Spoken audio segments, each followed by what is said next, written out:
Welcome to Oops, All Apocalypses, a show where we explore the collapse of society by playing fun, tabletop role-playing games. I'm your host, Stu Masterson, and I am shortly going to be joined by two of my very good friends. One of them is Brady, who plays Book McCready, a quirky, quick-witted queen of investigation. The other one is Jacob, who plays Ocean, a gentle giant that is no longer interested in trying calamari. I'm only saying these things because they are not with me right at this very moment, but we recorded a super long intro last time that ended up getting split up into two, so let's just roll on over to that now. Okay, do we want to do a BuzzFeed Presents Apocalypse? Of course. No, of course. We got to. I think it's my turn, but I know Jacob had one he was excited for, but I also have one we can go. Jacob has done... We're about to do a BuzzFeed Presents Apocalypse, and Jacob has accidentally done like 12 in a row. Yeah. So. To be fair, you guys have told me that it was my turn, so I win. If you check the tape, every single one, you go, I'm so excited. I've been thinking about this all. Because I have a notepad. I love making list questions like this. It's one of my favorite pastimes. This week, we are doing the same thing we did last week, but for your actual characters and Jacob in real life, since he felt left out, that we didn't get to ask him the fun question. And that question is, if you were transported into any other fictional world, which one would you be the most successful in? Thrive, succeed, be the main character, not die immediately? And which one would actually just be the funnest that you would choose anyway, even though you know you're probably going to die? And remember, these answers are your actual characters, not yourselves. For Ocean, I think the universe he would thrive the most in is the Mad Max universe. Because everyone dies there. Exactly. But Ocean, he is, to quote the original Apocalypse World playbook, is not to be fucked with. He's a pretty tough dude. He's got some great driving skills. He's got a cool rig. He is very capable in a fight. He's not used to the modern conveniences of like our world. Like I think if you just transported a random dude into the Mad Max world, they'd just fucking die. But Ocean, living in an apocalyptic world on his own, would, I think he'd just thrive. I think he'd do really well. No, I agree. I think Ocean is probably the most similar to a Mad Max themselves. They got weird visions. They're trying to run away from their past, that sort of stuff. Big badass. Exactly. I think he would be a perfect fit. And he's got a dope car that would put all of the Mad Max cars to shame. Maybe not in speed, but he could get places others couldn't. The cinematic universe that Ocean would feel the most at home in and just enjoy being in would be the Holes cinematic universe. Oh my God. Because I think just Ocean would have a good time just digging holes, looking for treasure, collecting the treasure, and then digging some holes and camping all the time. He wouldn't even view it as punishment. He'd just be like, sweet. Yeah, he'd just find it and he's like, this is nice. I enjoy this. Would he be friends with Stanley Yelnats? Of course he would. Oceans would be friends with everybody. Book? Okay, so I believe that the universe where Book would thrive the most is the Redwall series by Brian Jacques. Interesting choice. He would be so much larger than everyone else. And that is exactly why Book would be a regular sized human and everything else is just a tiny regular animal. And sure, they might have spears and swords and whatever. But I think that he would fare very well against, in that realm. You would at least be a small gang. Oh, yeah, exactly. Also, that's a great book series. It is. I loved those books as a kid. I think where Book would love to be the most, which is also somewhere that I would love to be, is the Star Wars universe. Oh, yeah. Good choice. No saying that Book would be a Force user. He probably would not. But Book would probably be a droid, if anything. Okay. Book has big 3PO energy. Yes, he does. He does. 3PO coded hardcore. But I think he would just love like the technology, the lightsabers, the blasters, even if he doesn't ever encounter a lightsaber. Just the idea that those things are out there, I think would really thrill him. There's something to be said about just knowing that kind of stuff would exist, Exactly. Like there's a certain magic to that. I feel like Book is like a perfect mix of like episode 6 3PO and episode 1 Anakin. That's pretty good. Them together. That's pretty good, actually. Yeah. It's like perfect. That's such an insult. The two most annoying characters ever captured on screen.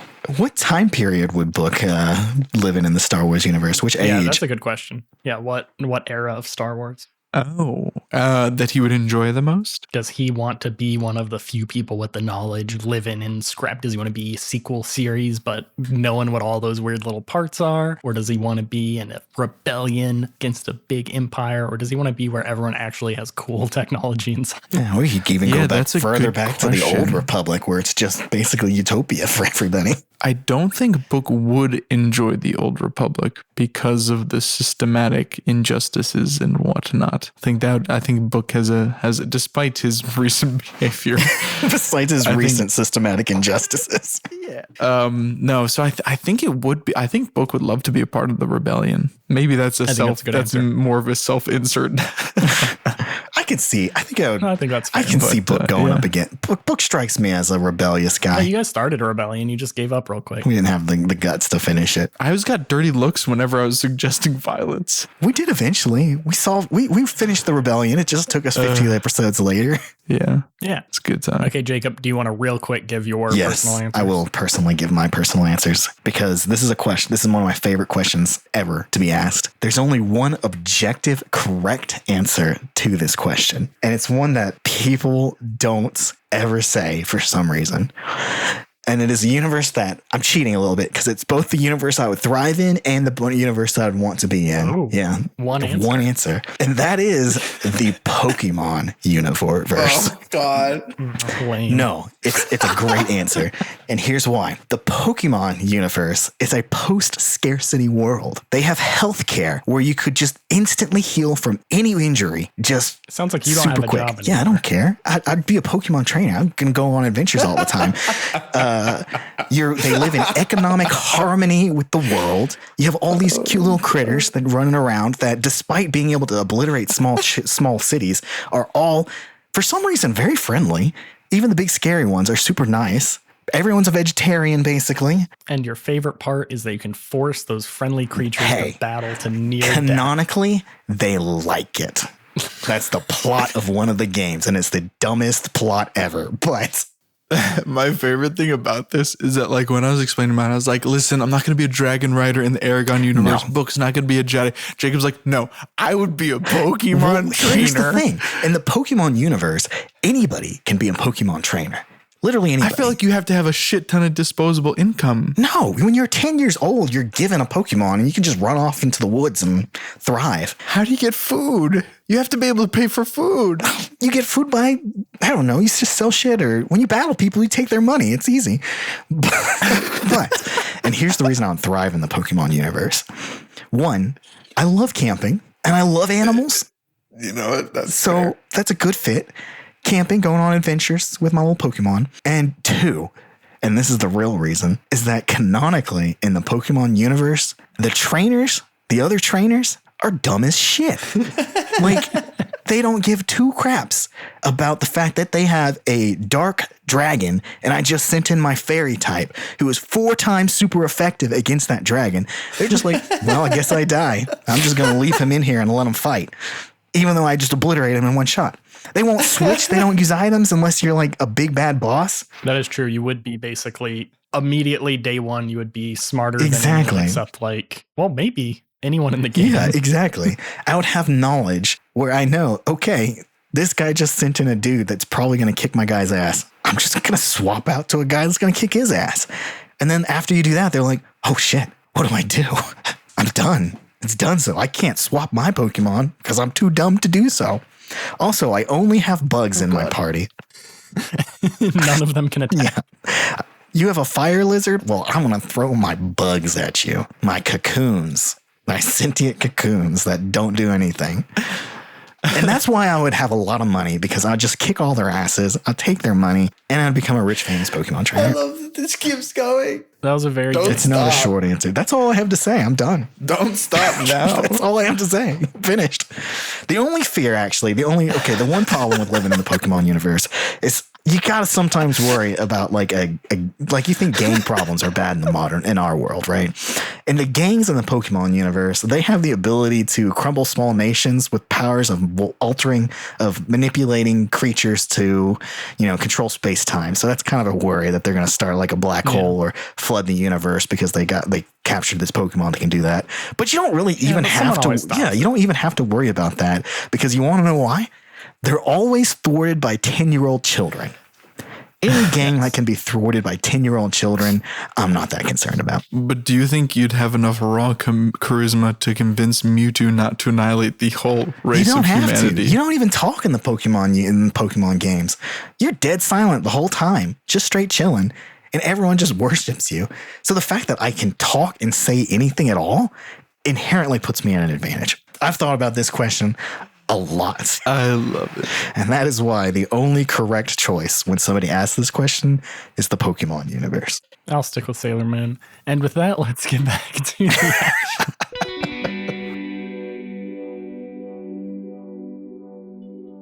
Last episode, you started your descent into the Moonwell, where you were interrupted by some large, beaked, tentacled monster. Just before we ended last episode, Book made a Captain Sparrow-esque leap from one of the nearby tunnels into the tentacle directly above Ocean, piercing deep into it, and at least temporarily scaring most of it away. So you feel a little bit of breathing room, but it almost certainly will come back or is still around. The tentacle is still there. It's starting to harden and solidify. Your sword is pressed into it, and Ocean is dangling on by a single piton. What are y'all going to do? Book is a detective. He's supposed to be anyway. So Book is going to trust that Ocean is doing something to make a safe place for them. And Book is going to start thinking about the behavior that he has seen from this tentacle monster. Clearly, it is adapted to being out of water. It has real gushy, wet insides. Does that gushy wetness, it smells like water, you said? It smells like a live fish. Yucky. Okay. What can we do with that? The rock that is on the outside of it. What kind of... It's extra crispy. It's extra crispy now. Book takes out his trusty lighter and holds it to the crispy bits because his thoughts are, it's organic material because we saw that it sopped up water, but it's just real dry, which seems like maybe good for fire. So Book's going to try to light it, and then if it does catch, he's going to try to blow it out really quick so he doesn't light himself on fire. You actually don't have to blow it out because it catches so intensely and quickly that with just like your lighter-sized flame, it just poofs up like talc. So yeah, it burns right through that outer edge real quick. Okay. Did you bring your flamethrower? Did not bring my flamethrower, but... Burn it.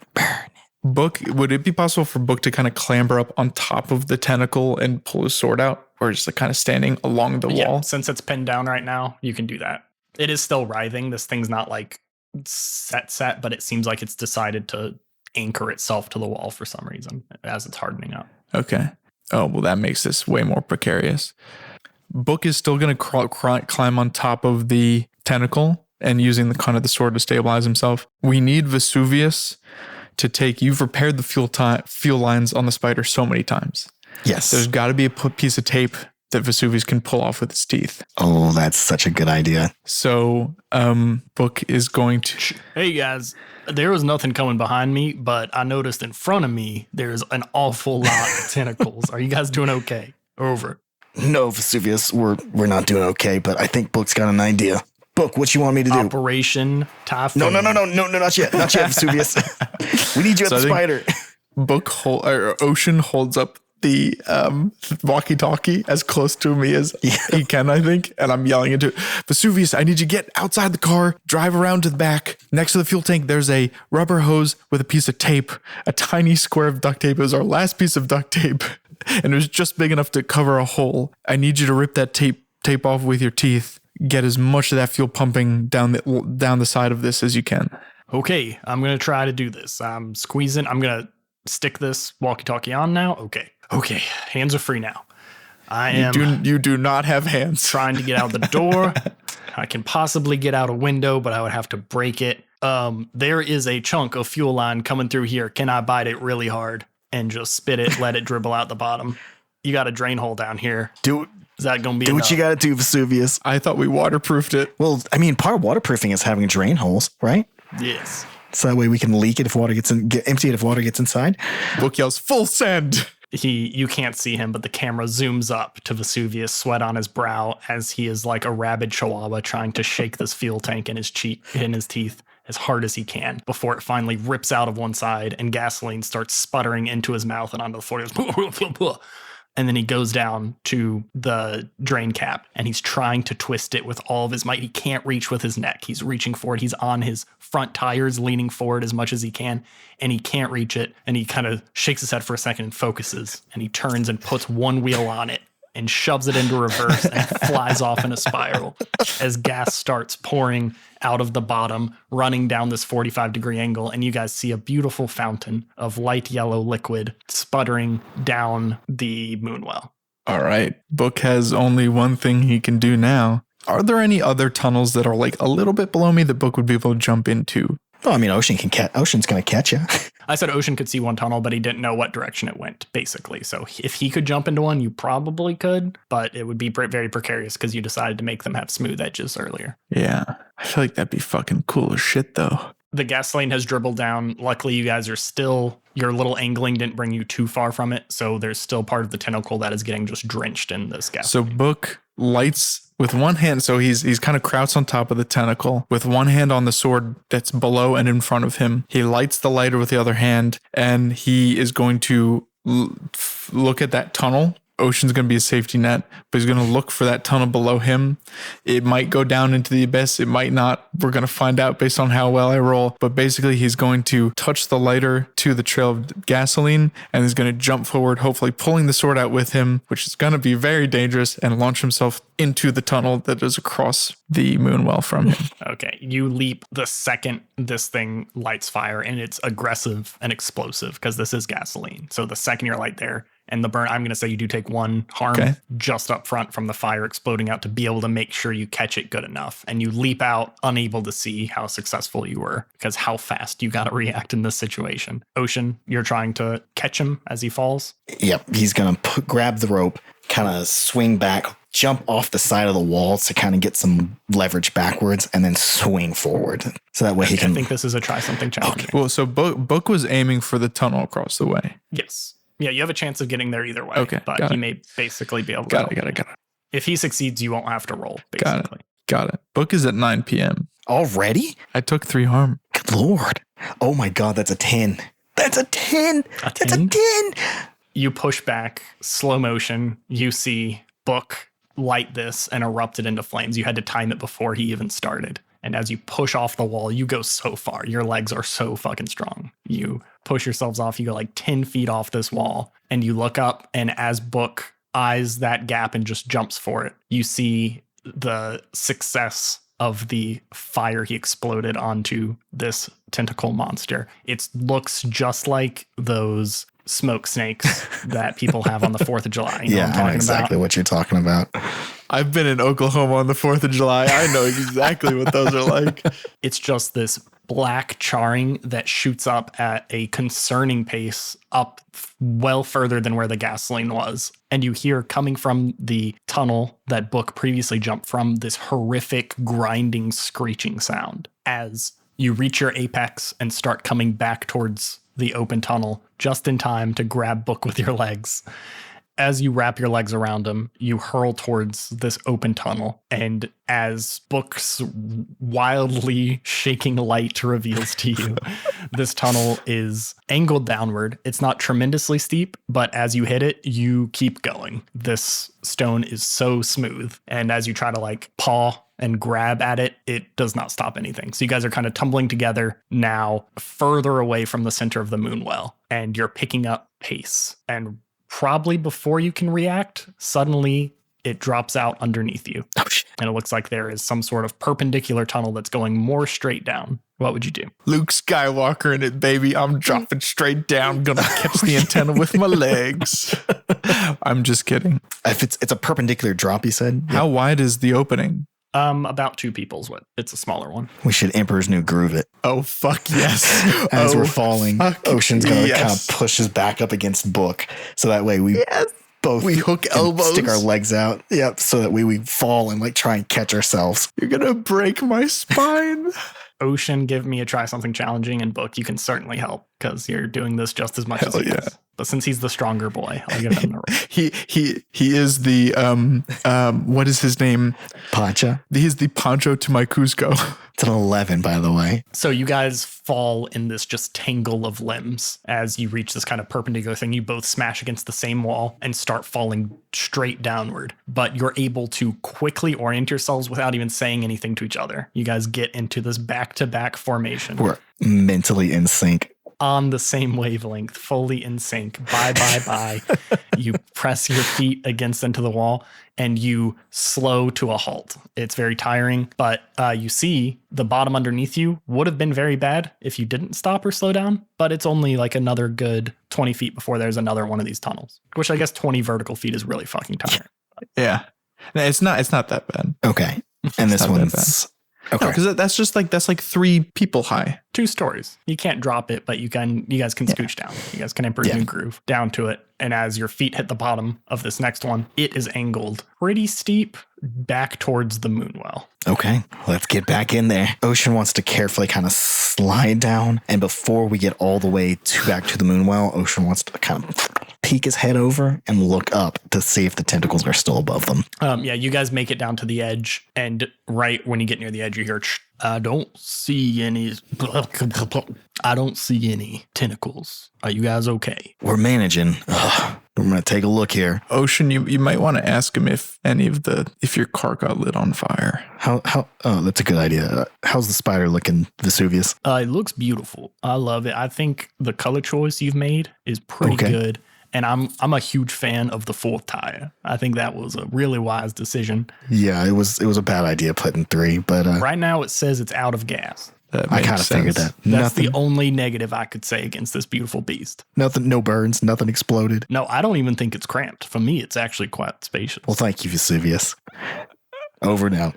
Thanks up. I was going to make a joke about Book revealing that he's been wearing Heelys this entire time. That would be so good. Oh, that didn't. Ocean turns to Book and says, well, it's going to be a long trek back to Hamlet opening if we get out of here. Maybe for you. And then Book pops off the bottoms of his Heelys, slaps those wheels in, and then starts rolling down the ramp back towards the Moonwell. Do we still have any rope? Yes, you had enough rope to daisy chain a few times. So yeah, you got more, and you get to the edge, you look up, you are significantly further down than you thought you were. You don't know how much you fell down that vertical tunnel, but you can still see your rope dangling above you, but barely. It's like just a dark, what you're actually seeing are the scorch marks where this tentacle was burnt against the wall. And that helps you kind of find where that rope was and your one little piton. But you have most of Book's rope still, I guess. And then you got some, and you look down and you can actually see the bottom. Oh, shit. It's still pretty far down, but right at the bottom, there's this big flat area that's actually not glowing like everything else is. It's still like gray colored, but it's not giving off the same emanating light. Oh, shit. So we're going to run into a problem when we're leaving. And that is the rope is way up there. And you got rid of my grapple hook gun. Hey, some of the rope got snapped and fell all the way to the bottom. That's true. You can actually see that. Yes, there's 100 yards of rope. Where is my grappling gun? Ooh, that's a good question. It was in a tentacle. It was in a tentacle. Give me a pure luck roll. We're going to steal some Monster of the Week mechanics. We're actually going to steal some homebrew Monster of the Week mechanics. Okay. This is pure 2 luck. levels removed from the game we're playing. That's an 8 for pure luck. It has fallen to the bottom, but all the rope in it is broken. The part that got shot off into the tentacle is broken off entirely. So the grapple part doesn't work, but the gun mechanism has tumbled to the ground. You see that actually surprisingly close to your other rope. Okay. So we might be able to fashion a new one jankily. Maybe. Okay. All right, Book. We're almost there. Last little stretch. And he takes one of the, I guess there's no other way to descend. He takes the piton, spikes it in, and descends the last little bit. You guys are able to go down. I'm guessing your bicycle mechanism is long gone. Oh, yeah. Long destroyed. I think it's actually still hanging from the rope. The first way rope. way that above one, I guess, us. wasn't cut. Yes. Yeah, the first rope wasn't cut, it was the second rope. Okay, yeah. Hey, Ocean. Yeah. Do you mind? Book's like arm is fully broken, I think. Oh shit. Yeah. Hold on. Let's get to the bottom first. I How imagine am I he's gonna holding you like a climb? baby. Look, when you only see one set of footprints and he picks you up, it's because I carried you. And he slings him over his shoulder and grabs the rope and starts descending down. Just his presence and thinking about what that truly means for you kind of makes the pain dull a little bit. As That's beautiful. carries you down the last bit. His feet hardly hit the ground, but he bends his knees just enough to make the landing soft for you. And you want to roll a heal? Yeah. Once we're down at the bottom, we're gonna heal people up. Okay, heal him up. And while that's happening, Book, give me a read assist roll. Hell yeah. Okay. Real quick, I was waiting for an opportunity to use this. I thought maybe, by the way, that's an 8 for the heal. I think that's just pick 2. So I'll mend the bones and stop the bleeding. Okay, you heal 2. Fuck yeah. 2 harm. So you're back to 3? You're fine. You are unstable. You're always unstable. That's true. Okay. I'll let you do your read a stitch and then I'll go do what I was about to say. Yeah, let's burn through this shit. First thing I do want to know, just for our edification, how close are the wolves? And then on to more important things. What is our best way in to wherever the fuck we're trying to get to? That's 2. I got a full success, by the way. I don't know if I said that. I don't know if you did. I assumed so. I rolled an 8 plus 3. For all the people tracking our dice stack, What should I be on the lookout for? Wait, is that 4? that's 3. Okay. And what are we here to do? That's not a question you can ask. Jacob? So from Ocean's vision, there was power cells, right? That we were searching for.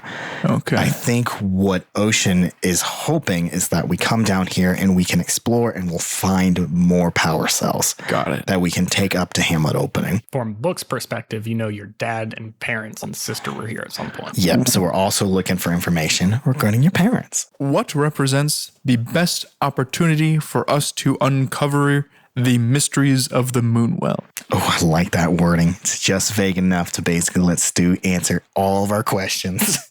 So vague. 2 thumbs up. Okay, for how close are the wolves? You feel like right now there are no wolves anywhere near you, but you yeah. get just when you're sniffing the wind, you get a hint of their knowledge of this place. Ooh, spooky. For what you should be on the lookout for, at this bottom layer, there are tunnels going off in almost every direction. You're finally at ground that's not glowing, but there are stuff shooting out. There are many, many options to go down, and most of those are still glowing, but a couple of them are not. You're probably both your best way in and what the best opportunity to uncover the mysteries of the Moonwell is right at that 3 o'clock direction that Ocean went down last time. You see a sign that says control room in big block letters in a metal sign connected to the wall. Is the skull of my father sitting underneath it? No, just his blood everywhere. No. I would say we took your father back to the tower. He's probably a cyborg now that we're gonna have to fight and then convince to become good again. Hell yeah. He doesn't know that yet because you didn't tell him. No, Motion still has a very guilty conscience, and he is still holding that truth. That's correct. You lied to me. Now I think would be a great time for me to reveal my improvement that I picked. When Ocean comes down here, memories kind of start flooding back to him, and he rediscovers his cache of weapons. Hell yeah. Okay, this will come up very shortly, I'll say. Let's do that. Okay, that's fine. Whenever you feel like it'll come up, you can bring it up. Does this cache of weapons include a giant 3-mile long grapple gun? That would be amazing. Yes, he has a Wukong Goku style pole that can extend to infinity. Did Goku have a pole like that? Yeah, he did. He never used it after the first season. I think even I was about shortly. to say, I was like, I know he has all Wukong stuff. I think even shortly into I think the OG Dragon Ball, he stopped using all of his fucking Wukong reference stuff. But Okay, what are you guys doing? I think we head down to the control room. That makes a lot of sense because I didn't describe any of the other Yeah, I was stuff. about to say that's where we saw. You guys move towards the control room. There's a big metal door that looks like at some point it had very good locks on it that have been clean blown off, and it opens easily as you pull it, and you see stairs that go down, and you follow those stairs, and they curl back in on themselves a few times, back and forth. It actually reminds you a lot of when you were in the hospital going down those layers to get to that reactor room. Something about it reminds you. Okay. But when you open the door at the bottom, it is not the welcoming green glow of a reactor room that makes you feel at home and warm inside your bones for some About to reason. say, it makes me feel nice and achy. This one is a incredibly sterile looking room with server racks all around the outside, multiple computer terminals, and right in the middle is almost a platform with a glass dome surrounding a central tube that is just glowing with this intense, brighter than any other place you've seen it, pale blue light. Also, Ocean, give me 1d3 minus 1. 1d3 minus 1. What a specific roll. Okay. That means I'm going to do d6. And half it, yeah. If you just do a d6 and half everything, yeah. All right. Okay. That is a 2. Oh, you rolled good. Did I? I thought I rolled What? terrible when I was looking at it. What?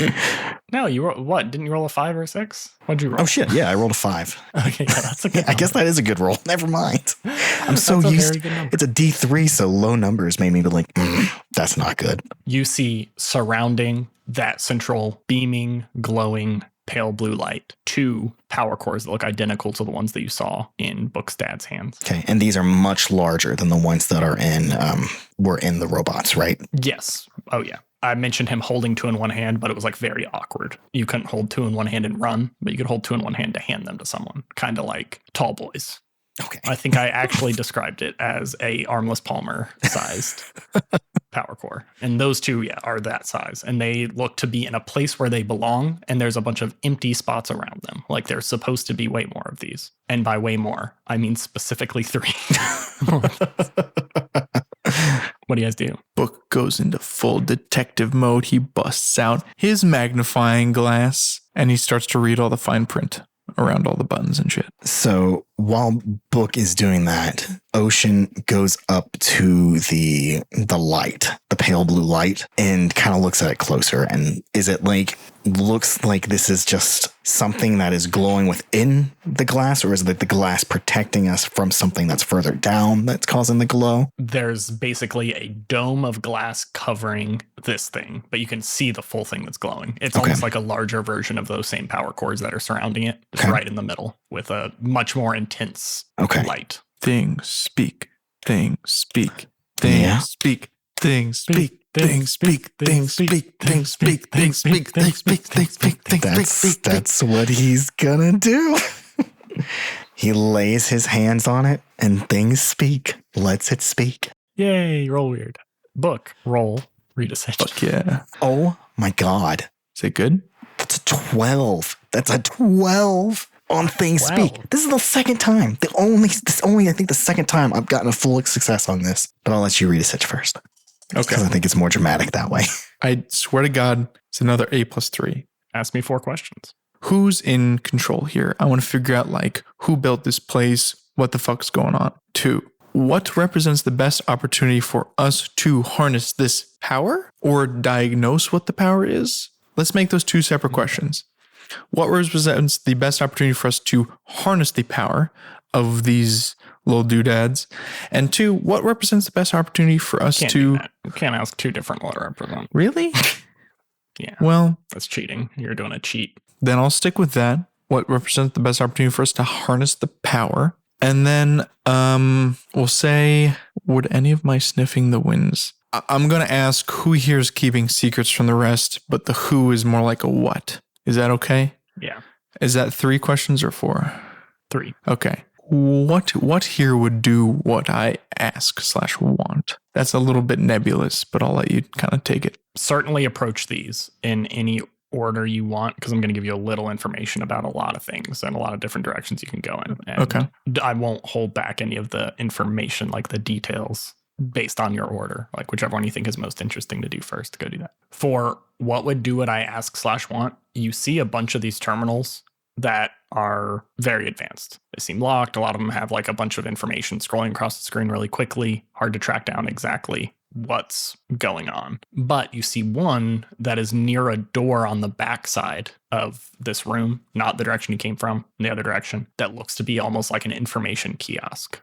Like it would be very easy to interact with, have very obvious information. That one will probably tell you who's in control here as well, if you go play around with it. as you move up towards that door, you look over your shoulder at Ocean, and he's already started doing his kind of thing speak thing going on back there. But you see there's almost a flash in his face real quick where you feel like he doesn't want you to go out that door. And it's like he can't even control it, just like a little moment of fear. But then he locks back in on the subject. He thinks you're going to figure it out. And then your best opportunity to harness this power, I think you're going to get a lot of that with Ocean stuff as well. But you think these two power cores in the middle, it looks like there used to be more. So you should be able to access those. And they seem like something you could straight up take with you. You don't know how they work fucking at all yet. You may be able to figure that out here. But and we don't know if they're infinite or finite. Yes. Okay. So what would you do first? And then we'll go back to Ocean. I think the first thing I'm going to do, I'm definitely going towards that rear door. And Book is kind of torn between approaching the door and looking at the terminal. Is the door is open or is it closed? Yeah, the door's open. And as you get closer, you can peek through it. And from here, you don't see anything super exciting, except there is a gunshot this is like a dark metal room. Like it's all like, it looks like very brassy, coppery. And there is a dented gunshot in the back of the wall somewhere you see, just even from outside, and a little bit of blood. And then a large metal door that is pressed against the backside. Like it's one of those rolly down doors, but super heavy. Looks like it'd be difficult to move. Okay, so through the first door, there's another door inside. Yes. Okay. I want to take a look at the gunshot. Well, you already told me there's blood. Do I see any blood on the ground or like dried blood on the ground? What is the ground's concrete? Ground's metal. Very clinky in here. This seems like a room not meant for a lot of people to be in. Okay. Right now, at least. I want to go back to the terminal. I want to figure out who's in control here, and I want to see if I can get it to open up that door. You see a cartoon that reminds you a lot of Mr. Dino DNA. Looks to be instead to be a subatomic particle waving at you. And as you go and hit a button, he bounces all around the screen, and then it opens up and you get a bunch of different menu options to ask it questions. There's like things like directory, history, information, telephone numbers. And then there is, for your immediate questions or your immediate interest, it looks like there is a side setting that says emergency exit. Ooh. Well, I think Book being who he was, I don't think he'd be confident he could get back to this page before, like if he hit emergency exit. So I think he's going to go through literally every page on the terminal, then hit emergency exit. Okay, then let's go back to Ocean first. All right. What are your options for things B? Who made this? What words have been said most recently nearby this? And what's wrong with this? And how might I fix it? You go and you touch your hands around this glass dome protecting the innards of whatever complicated machinery this is. And you get a knowledge of how all of these servers, all these computers around it are kind of interacting with it and how they help control it. But you feel like you're going to have to take some time to poke around and have someone who can read to really get the full concept of it. But you go deeper into it. And like every time you've done this, you're shooting through the history of this object, of whatever this weird power station is. And the first thing you see are the most recent words that have been said near this.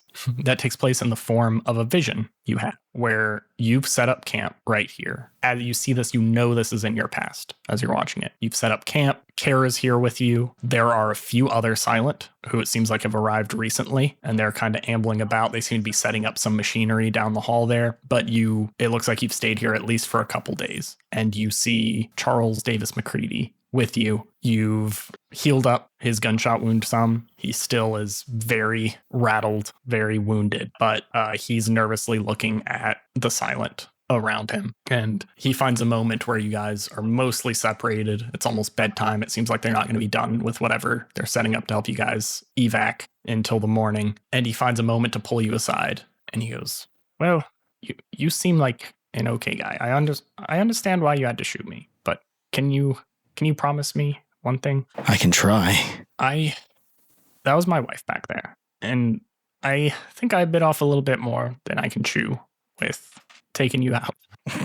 And I had promised her, I swore, that I would go back for my boy Book in Hamlet opening and bring him to the baffles and meet her there. I need you to do that for me. My boy's all alone, and she's probably freaking out. She's going to be there waiting for me, and I promised her that I would get us there. And I made her promise me if I wasn't there in the next month, she would leave without me, and I would meet her on the surface. What's down in the baffles? That's so important. You are risking your lives for something that I just don't see the point. There's a way to get to the surface. In the baffles? Don't worry about it. It won't work anymore. But I need you to get my son there. I need you to find Book. He's in Hamlet Opening. Well, I'll try. I'll do my best, but, I mean, I'm loyal to the tower. I'd have to do what they tell me to, and...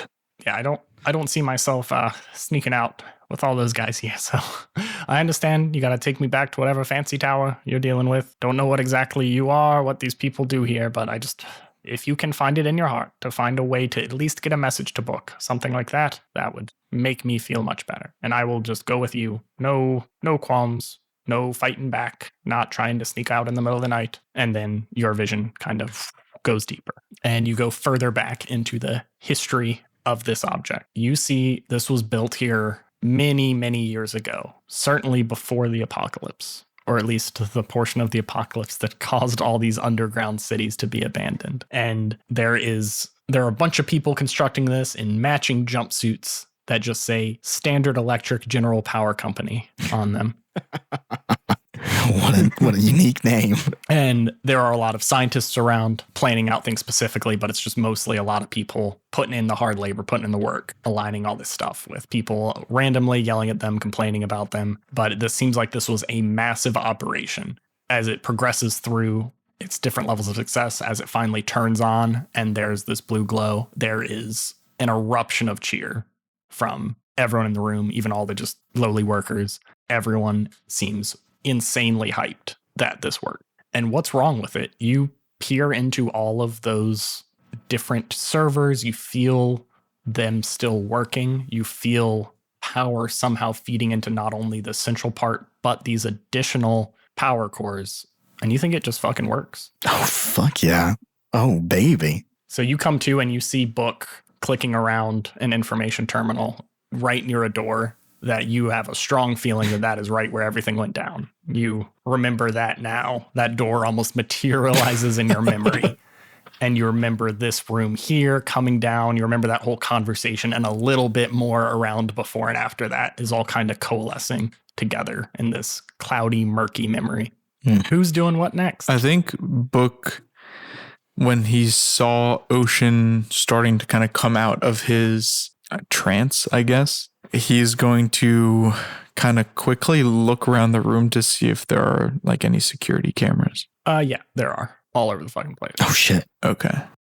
Then Book is going to, I think he read as much as he could. He's going to quickly emergency escape out of that information panel and is going to try to find the security footage. Give me a try something challenging roll. Oh no. Roll plus aggro. Which is +0, I think. It is. So I rolled a 6. Do you want to help Emotion? I don't think there's any feasible way he can help you, to be 100% honest with you. Kidding. I don't think you'd want to. You go clicking around this and you find a way to access like a debug menu, but all of it requires a password to be able to do anything. The only non-standard thing you can see to do from this panel is to open the emergency exits, basically. It's like the type of thing that if there's a fire, someone was supposed to push this button and it automatically opens all the fire doors and provides people a path to get out. But you cannot access any of the security footage. That's all at least behind password. Interesting. There are other computers. Would opening the doors open the door that is blocked ahead of us? You don't know. Maybe. That's actually the only closed door you can see from here. Well, then what's the harm? I click open the emergency doors. The lights dim and then a red light starts flashing and you do hear that door disengage. It goes and it goes up just a little bit. It like creaks up a few feet. It's now dark and red in here, but it's not like a super annoying klaxon. There's a voice that comes over that says, "Please proceed to the nearest emergency exit. Please proceed to the nearest emergency exit. Please proceed to the nearest emergency exit." Yeah, Ocean looks around and is like, what's going on, Book? Did something on those computers say something's wrong? Not something on the computers. Book kind of eyes Ocean suspiciously and walks into that room and slides under the door that opens slightly. You see a dramatic Pink Panther-esque escape by Book. Are you doing anything in here, Ocean? Are you following him or what? Yeah, Ocean goes to the power cores and he takes them, just pulls them out. While you do that, Book, you go into this other room, and there are kind of these separate spinning red lights that are supposed to guide people to a safe exit. But as you roll under this door, you see it actually ends up in a collapsed, flooded cavern. You see water coming up almost to the edge of where you're at, just under this door. And it is just dark. You shine your light into there. It seems deep, but this is really the only way out. But you do find a whole ass camera, actually. Sorry. A whole ass video recorder is thrown near the edge. It looks a little beaten up. I press the power button. Does it light up? Yep, it turns on. It flashes. It's a little fuzzy. There's like static every once in a while, but it has a tape in it. I want to play what's in the tape.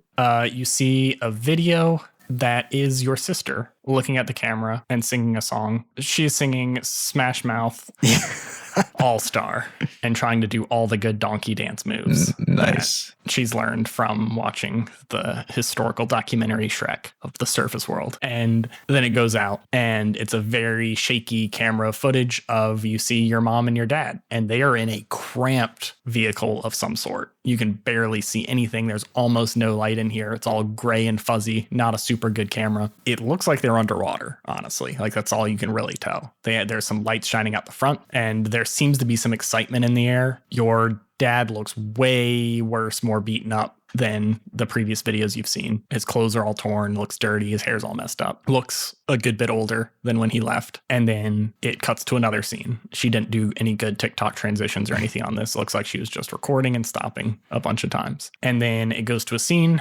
where you see your dad and your mom, and she's holding up this little video camera, and just on the edge of the frame, you see Kara standing there with a gun pointed at your dad, and your mom is holding a power core behind her back, and you see her slip it into her back pocket as your dad walks forward holding two out, and the camera shakily Cloverfield jostles a little to the side, and you see Ocean looking right at your dad holding a gun at him, and your mom steps forward, and you hear clear on the camera your dad say, "I need you to take little Ella and go right back to the baffles and just get to the surface." She goes, no, I'm not going to fucking leave you here. Are you stupid? No, you just go back there, get to the surface. No, we need all the power cores. This is only one. It's not going to be enough. He goes, I'm going to meet you there. I'll at least get back to the baffles. If I'm not there in the next month, though, just go ahead and get there. She needs to be safe. I promise I will make my way back to Book. I will get him, and I will get back there with the power cores, and we will all be safe. She goes, no, it's not going to work. These people are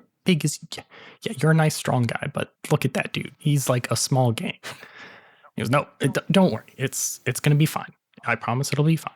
And she still has hesitation. He turns and starts walking towards Ocean, and then she's trying to follow him, but Charles, your dad, suddenly turns around, pushes her, and kicks this jack that is holding up this big metal door, and it clunks down to the ground, and the camera kind of shakes and falls, and you see a video of your mom picking up your sister and running out of frame, and like 8 seconds later you hear a gunshot, and then it just stays on that frame recording this metal door until you decide nothing's going to change and you turn it off.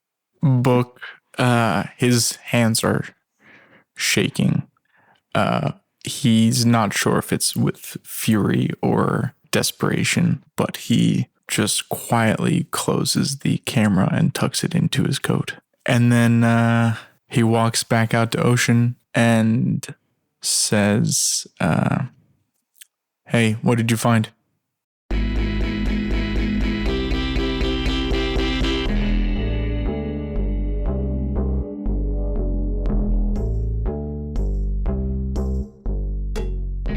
Thank you so much for listening to this week's episode of Oops, All Apocalypses. In the episode description, you can find a link tree that links to all of our stuff that we've ever talked about, all our social media accounts, all of our merch stores and random Spotify playlists, and our original soundtrack release on SoundCloud. We still got a bit, but we will be doing it in episode 60, Oops, All Talk Apocalypse, at some point, so start thinking about important questions that happened between episode 40 and now. Stu Masterson did the music and editing. Brady McDonough made the shiny new logo. Jacob peels the stickers off of all of our fruit. Love you. Bye.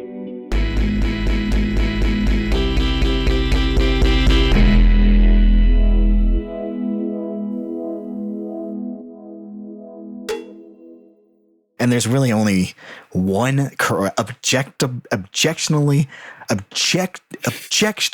objectively. There's only one objective correct answer to this question.